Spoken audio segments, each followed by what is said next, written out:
প্রথমেই মাননীয় মুখ্যমন্ত্রীর বক্তব্যটি শুনে আসি। কিন্তু আমি যেহেতু হেরিতে ছিলাম বলে আমি ডিটেলসটা এখন শুনিনি, তো আপনাদের কাছ থেকে শুনলাম যে এটা নাকি যাবজ্জীবন দেওয়া হয়েছে। এটা আপনাদের কাছ থেকে প্রথমে আমি শুনলাম। আমার রিয়াকশন ইজ ভেরি ক্লিয়ার।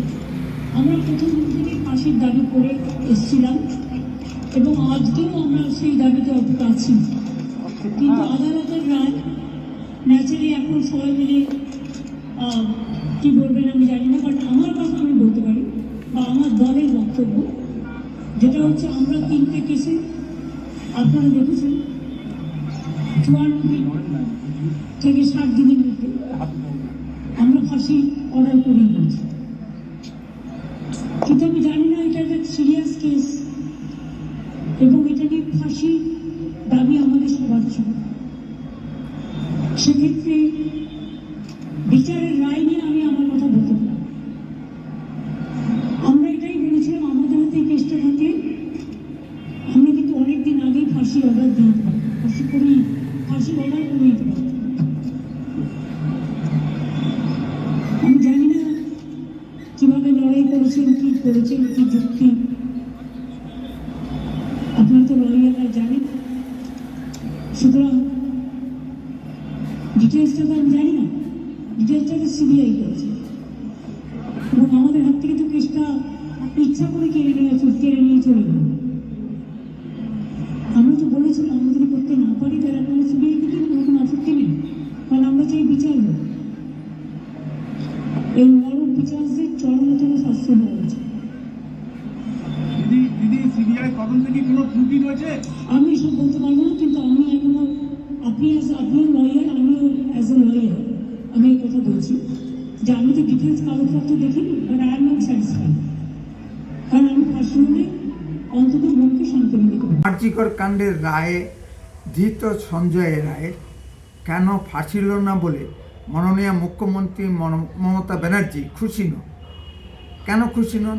তিনি ধৃত সঞ্জয় রায়ের ফাঁসি চান, কিন্তু ধৃত সন্দীপ ঘোষ ও অন্যদের ফাঁসি চান কি?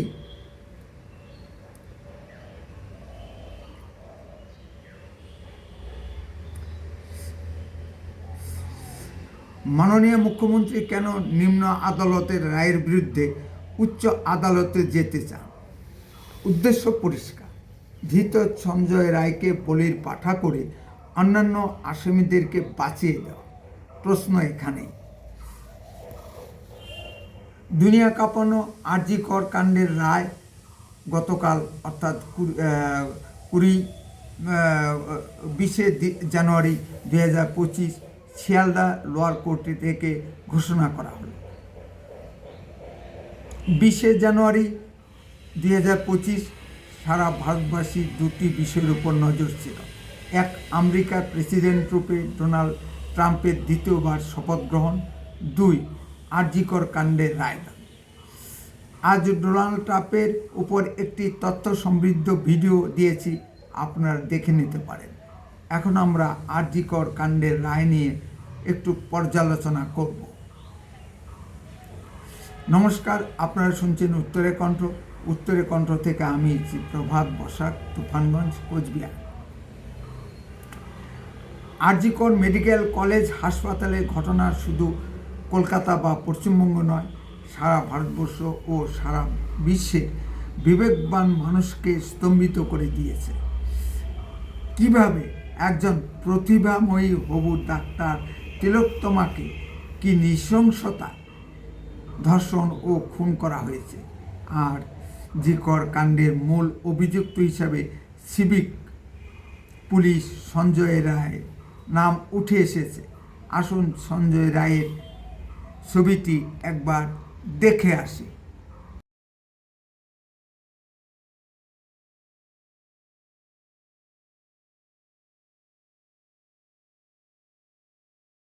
নিম্নতর আদালতে সঞ্জয় রায়ের যাবজ্জীবন কারাদণ্ড দেওয়া হয়েছে। সর্বোচ্চ দণ্ড ফাঁসি নয় কেন? এখন প্রশ্ন হলো, সঞ্জয় রায় কি এই দুনিয়া কাঁপানোর ধর্ষণ খুনের একমাত্র অভিযুক্ত? এককভাবে সঞ্জয় রায়ের পক্ষে কি সম্ভব 32 বছরের এক তরতাজা যুবতীকে ধর্ষণ করে খুন করা কখনোই সম্ভব নয়। ধৃত সঞ্জয় রায় আতপাগলা গোছের লোক, মদ আর মেয়ে মানুষ ছাড়া তার চলে না। ঘটনার দিন সঞ্জয় রায়কে কারা সোনাগাছি থেকে ডেকে নিয়ে আসলো। ডেকে নিয়ে এসে কারা সিসিটিভির ট্যাপে ফেললো। ধৃত সঞ্জয় রায়েরও দোষ আছে। প্রথম দিকে সে মুখ খোলেনি। মুখ খুললে হয়তো ধৃত সঞ্জয় রায় বেঁচে যেতে পারত আর মূল সত্য ঘটনাটা বেরিয়ে আসত। এখনও অনেক দূর যেতে হবে বিচার প্রক্রিয়া সম্পন্ন হতে। সিবিআইয়ের তদন্ত ও নাকি এখনও শেষ হয়নি। হাইকোর্ট, সুপ্রিম কোর্ট আছে। পুলিশ কেন লুকিয়ে ডেড বডি নিয়ে গিয়ে তাড়াতাড়ি পুড়িয়ে ফেলে সমস্ত তথ্য প্রমাণ লোপাট করে দিল? আসুন দেখে নিই কীভাবে পুলিশ লুকিয়ে ডেড বডি নিয়ে যাচ্ছে। ঘটনা এইভাবে লুকিয়ে বডি নিয়ে যাওয়া হচ্ছে। যে মেয়েটিকে এখানে মারা হয়েছে, ঘটনা ঘটেছে একটি, সেই মেয়েটির বডি এখানে লুকিয়ে নিয়ে যাচ্ছে আমাদের রাজ্যের পুলিশ প্রশাসন। এই নির্লজ্জ পুলিশ প্রশাসন, এরা লুকিয়ে দেহ চুরি করে পালাচ্ছে। নির্লজ্জ পুলিশ প্রশাসন দেহ চুরি করে পালাচ্ছে। নির্লজ্জ পুলিশ প্রশাসন দেহ চুরি করে পালাচ্ছে। নির্লজ্জ পুলিশ প্রশাসন, লজ্জা হওয়া উচিত। আপনাদের লজ্জা থাকা উচিত। এই লজ্জা থাকা উচিত এই পুলিশ প্রশাসনের। এরা এইভাবে পালাচ্ছে। সরকারের দালাল এই পুলিশ, সরকারের দালাল পুলিশ, সরকারের দালাল পুলিশ। আজকে তিলোত্তমার বাবা মাকে ডেড বডি ঠিকমতো দেখতে দেওয়া হলো না। পুলিশের এত তাড়াহুড়া কেন এবং কিসের জন্য? কাকে লুকাতে? পুলিশের এত ধামাচাপা দেওয়ার চেষ্টাই বা কেন? এ প্রশ্নগুলি লাখ টাকার প্রশ্ন স্বাভাবিকভাবেই উঠে যাচ্ছে। পুলিশকে কেন বিচারে আওতায় আনা হবে না? কলকাতা হাইকোর্টের নির্দেশে তদন্তভার সিবিআইয়ের হাতে তুলে দেওয়া হলো। তার ফল আমরা কি দেখতে পেলাম? যাবজ্জীবন কারাদণ্ড। এই জন্যই কি পশ্চিমবঙ্গের সাধারণ মহিলারা সারা রাত জেগে প্রতিবাদ করেছেন? এ খবর কি বিচারকের কাছে নেই? আর বাকি আসামিরা কই? সিবিআই কি তদন্ত করলো? এখানে বিচারপতিরই বা কী করার আছে? সিবিআই কি সঠিক তথ্য প্রমাণ বিচারপতির সামনে পেশ করতে পেরেছে? বিচারক যে তথ্য প্রমাণ পেয়েছে তার উপর ভিত্তি করেই বিচারক তার রায় দান ঘোষণা করেছেন। হয়তো বিচারক অনুধাবন করতে পেরেছেন ধৃত সঞ্জয় রায় আসল অপরাধী নন, আসল অপরাধী অন্য কেউ। সেই জন্যই হয়তো সঞ্জয় রায়কে লঘুদণ্ড দেওয়া হয়েছে। এখন প্রশ্ন হলো, কার অঙ্গুলি হেলনে সিবিআই সঠিক তথ্য প্রমাণ পেশ করতে পারল না? আবার বলছি, এখন প্রশ্ন হলো, কার অঙ্গুলি হেলনে সিবিআই সঠিক তথ্য প্রমাণ পেশ করতে পারল না? স্বাভাবিকভাবেই এই প্রশ্নটা উঠে আসে। ধরলাম রাজ্য পুলিশ সব গোবলেট করেছে, তাহলে সিবিআই কি করলো? সিবিআইয়ের মতো একটি সর্বোচ্চ ক্ষমতা সম্পন্ন কেন্দ্রীয় গোয়েন্দা সংস্থা কেন ব্যর্থ হচ্ছে? একসময় মাননীয় মমতা ব্যানার্জি অপরাধীর বদলে নিগৃহীতার বিচার চেয়েছিলেন। বিচার প্রক্রিয়া কি সেই দিকেই যাচ্ছে না? আসুন শুনে আসি মাননীয় মমতা ব্যানার্জি ঠিক কী স্লোগান দিয়েছিলেন।